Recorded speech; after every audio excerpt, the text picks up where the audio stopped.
Good morning, YouTubers. I'll just get that bit better angle. There we go.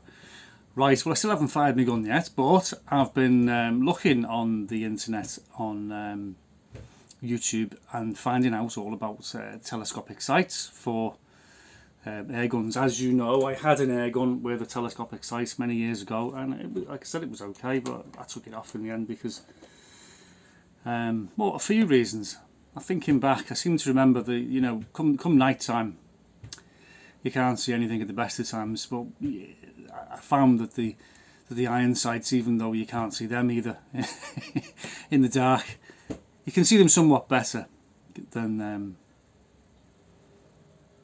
the telescopic sights. So I've been looking into telescopic sights, learning about telescopic sights, and like the free one that I've got with this, it's all right. It's all right. It's just cheapy they give away with the gun to sell the guns is a bit of a sales gimmick thing. The one I've got is a cross something, cross point. I think someone said Crosman's, it's their own brand and they just give them away with. But you've got to pay about £250 for a decent one, apparently. But springers suffer. Apparently, I didn't know this. Springers suffer from shockwaves, which is incidentally what this gun's called. There is in the piston, when the spring slams home at the front to produce all that pressure to blow the pellets out, it sends a shockwave right through the whole gun, which eventually wrecks your telescopic sight. And your telescopic sight will creep on the rails.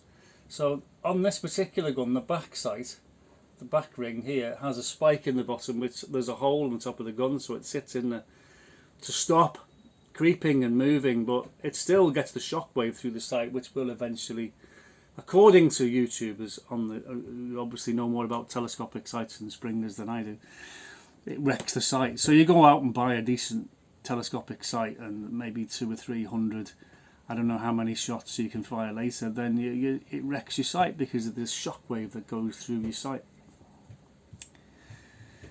which the PCP guns don't actually have the problem with. Because, so I mean, again, it just enforces my opinion that it's a waste of time putting a telescopic sight on this gun. As I said, I will play with it later at some point, but I'm probably not going to leave it on there. I'm just quite happy to use iron sights. But I did find in my I had a good route through my drawers yesterday, and I did find my laser sight.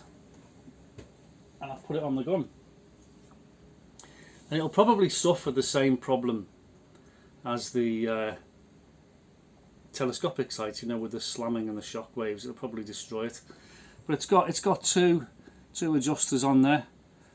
This one's for up and down, and this one's for left and right, and it's not zeroed in at all. I've just literally bolted it, just seen it. I actually stole the mount from the free telescopic sight. To mount it on there, just to see if it worked, and you press the button at the back here and the red dot comes on. See if we can get that. There you go.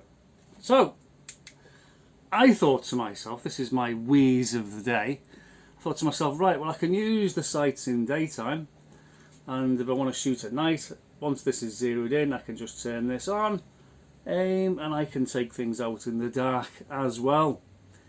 Brilliant idea. However, looking at the sights, I can't actually see the sights because this is blocking the sights. So what I need to do now is go on Amazon or something like that and see if I can figure out a way of getting a raised sight that will go on the 11, so that I can raise it up and then I can see underneath the red dot to see the conventional sights and have the laser dot mounted on the top, and then that will be cool. That will work in theory, but will it work in practice? I don't know, we'll see.